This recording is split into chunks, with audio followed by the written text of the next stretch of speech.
What a difference for the defense being able to actually play with a lead. Yeah. It just transforms everything they are. It allows them to, all of a sudden, Grant Delpit is blitzing. They never really do a lot of that.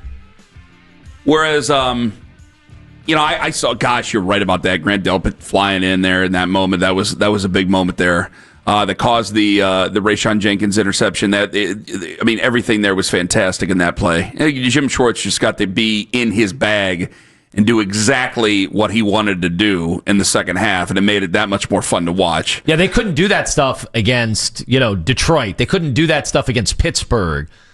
To at some degree, maybe Minnesota, but they couldn't get away with it. With Tua, they knew they could get away with it, so especially in those conditions. Your mind starts playing tricks on you. 216-474-0092. I have the notes right in front of me. And I wrote down the records of the teams that they play coming up. You're 2-5. You're 2-5. Let me go. Oh my God! Can we go through the standings real quick? This turns into a bit of a 7-7. Are you asking about whether they're in the hunt? All right, you're 2-5 right now. You're 12th. Ahead of you, you have the Raiders, the Texans, the Bengals, the Chiefs. I think the Chiefs might be a team that's going to hit the gas here in a second. All right.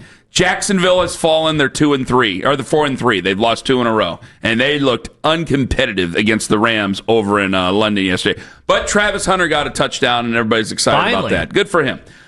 All right, this is what I'm going to lead you to a place here, and I want to know: do you start to think about whether or not they can make a run? You got the Patriots coming up on the road. Patriots are a hot football team. I think they've won 3 in a row. See, we're 7-point dogs. We are 7-point dogs. They're 5-2.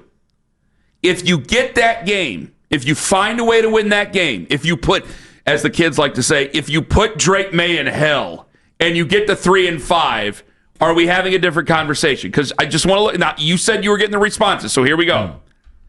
At New York, the Jets, they're 0-7. They're the worst team. It's them and without a doubt. And they beat. Right, and Miami beat them. They had Tyrod Taylor out there yesterday. Miami beat them. Yes. Baltimore's 1-5, but that's with an asterisk. 2-5, the Raiders. They're a mess. 49ers are 6-2. That's a good football team. Even with the injuries, they're good. I think they definitely want to get Brock Purdy back, but still.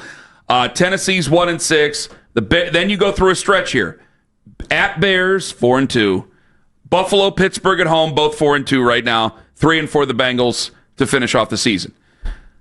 Do you start to talk about whether or not you can make a run? With one win, can you start to talk about making a run? Or do you find it to be fruitless, or you just won't let yourself get there I'm not doing it unless they win against New England. Well, then you don't have much of a conversation, because I'm feeling the same way, too. Okay, yeah, that's what... I'm feeling the same way, too. Even though just kind of looking right now at the AFC, see, the problem is, you're right. You think the Chiefs are gonna hit the gas, but between them and Denver, right? One of those teams that's one wild card. Unless you're thinking the division, because the division does oddly look wide open. I mean, we can have that conversation if we really want to. I mean, again, I don't have to just get to the wild card. If I could win the division, especially if Baltimore takes on some more water here, I know that they had the week off. The Jets should be an easy enough one, but I think if you get to the Patriots, I think we really start to have a conversation at 3-5, because then it's the people who are cynical about it. Because I got some people who are going, well, thanks, all you did was cost us Fernando Mendoza, and I'm going, all right, we're doing this already. I had that yesterday. Definitely, I had okay. Immediately. I had 2 different people. One tweeted at me, one texted me, and they said, well, the Dolphins, they're looking for a quarterback. They're going to get a quarterback before the Browns will. Okay. Well, eventually it's just going to come down to your scouting, all right? Because I got to be able to get this figured out here. If you get to 3-5, I'm willing to have the conversation. The reason I'm not willing to have the conversation, even though we're having the conversation right now, the reason I'm not willing to do it is basically because of how I acted in the preseason, where I'm 6 wins, and then I let people talk me into 7 or 8 wins, and you threw that in my face last week. Not just you. Everybody threw it in my face last week. When it felt like the wheels were coming off and the walls were closing in, it felt like, man. And then it was like, man, you said 8 games, 8 wins before this season. All right, you're at 2 now, and 8 wins during this is not going to get you into the postseason. So I think a lot of people are probably going to be fair to it. I can't talk about a run until you get to the New England game. Then I start to actually play with my own emotions, because then you have a bye week.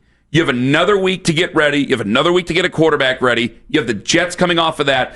And what gave me some spirit, I'm not willing to meet it there yet, because fool me once, shame on you. Fool me twice, shame on me.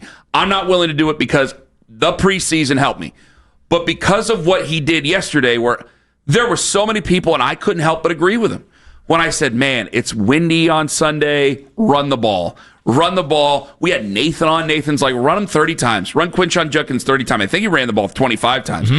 He said, run him 30 times. Doesn't matter. I go, keep the ball out of the air. Keep the ball in somebody's hands. Run the ball. And so many people were going, yeah, seems like a right time to drop back and throw it 35, 40 times, Ken. It seems like 40 attempts is for the day. And I go, man, if you do that again, like, man, you're just grasping at straws. Like it. And there was no, you notice they even took the quarterback off the field. Yes. For some of their biggest must-have conversions. They took him off and went to Wildcard that they installed this week. So, Wildcat, so much so that they knew they weren't going to be able to throw the football. Like, guys, Kevin isn't out of the woods yet. You're 2-5. And I can't just erase everything that happened last week. There's some questions. I mean, people are looking at Miles's body language in the post-game speech and all the other stuff. I can't erase some of that. Did you see what apparently Deshaun is liking on TikTok? Is that real? Mitch said. Okay, I saw people referencing this. I just don't know if it's true. All right, I don't know if it's follow real. him on social media because his handlers took that out of my control. Oh, he's blocked? You blocked it? Oh, yeah. I don't follow him on any platform, so I don't know. I couldn't see, but people were screenshotting that he was liking certain anti-Browns videos. Well, I don't know if that's real, so I got to figure out if that's real first before we go further with that. I don't have anything to confirm that's him. But are you on TikTok? No. Mitch is on TikTok, I think. Have Mitch go snooping. I have the app. Yeah, I have the app, but I can't get to certain things. So let me ask you. They would have to go 7-3 to finish with 9 wins. Yes. That seems almost impossible at this moment. I don't think their offense is remotely good enough to get there. Well, but does that get them? Does 9 wins get them in? I think it could. I think this division is not very good right now. So if you ended up 9-8, like, I think a lot of people are waiting for the Steelers' other shoe to drop, especially after what happened on Thursday night. Yeah, but you'd have to beat them again. Yes, you'd have to play them and beat them the second time around. So and that's right before the end of the season. You're only 2 in the win column behind them. So go with me on this. You get the 9 wins. You got to start to get to there. I don't know if you're going to do it, because I think the Dolphins are a team that's quit on their coach and quit on their quarterback. They're a bad example. So after you beat the Dolphins, while I'm excited, I'm glad we won. I'm glad the people who went there got to see it. If you do think big picture, it's like, all right, this is a totally different animal than what you're going to play coming up next Sunday at Gillette with the Patriots. They're reinvigorated. They're loving Mike Vrabel. They're loving their quarterback situation. They feel like they've been freed from all the other bugaboos that have happened over the last how many years now, ever since Tom Brady left. That's a hot football team that you're playing. You go out there and you beat them, fine. The reason that I hold back on some of this conversation is because I think what the Green Bay game did, while it was a great way to win a game, it was awesome to win, I think a lot of people looked at it and goes, all right, we're just not going to let your defense beat us. So we'll continue to pour it. We'll let our defense beat up your offense, and we'll kind of go the other way. And we know we can put some points up. So if it becomes a race, and how it has become before, it's a race to the first one to 17 ends up winning the game, which is a rock fight, but that's the truth of the matter for the Browns. So if you get to this, if you get to a number that's quick enough that's even low, the Browns can't come back on you. And I think we saw that yesterday. I think we've seen that here in the Steelers game. I think we saw it in the Minnesota Vikings game. I really think it was in the Lions game, to be honest with you, in those two. Like, that's where I think the blueprint was laid. And so I think for the Browns, yes, this win is great. I'm excited for today. I'm excited that I don't have any craziness, or we're not talking about coaches getting fired or talking about anybody else getting fired. I think, though, that next Sunday would be the one going, okay, are we in for the season, or did we just enjoy a win over a hapless football team? We're not the most hapless. It's a perfect spot because you're a big underdog. You're on the road. And Drake May looked basically perfect yesterday. Yeah. I think he had 2 incompletions in that game as they routed, another bad team. Yeah. Kind of what we did. Browns fans can be loose going into this one.